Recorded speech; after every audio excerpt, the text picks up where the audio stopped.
Indeebisna. Oromoon aadaa qaba. Oromoon safuu qaba.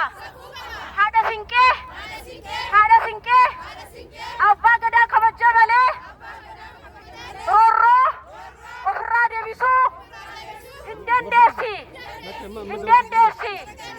Haadha Qarreen haadha Siinqee lola ummata sharra labsamee lola ummata irratti labsamee hin dhaabsisti. Haadha Siinqee abbaa gadaa kabajaa malee manatti hin galtu. Oromiyaan dhiiga Siinqeen dhiiga haadha Siinqeen ni bilisooma. Oromiyaan hidhaa jirti. Oromiyaan boo'aa jirti. Oromiyaan ajjeefamaa jirti.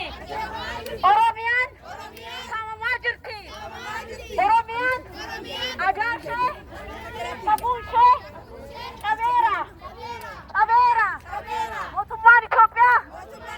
Mootummaan Itoophiyaa qabsoo Oromoo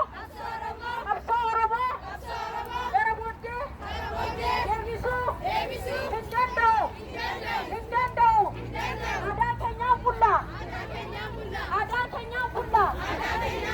Safuu keenyaan bulla.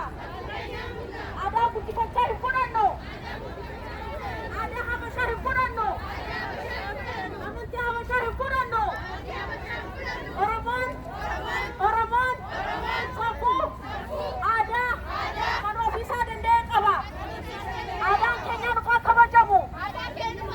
Safuun keenya nuuf haa kabajamu. Aadaan keenya cabeera. Aadaan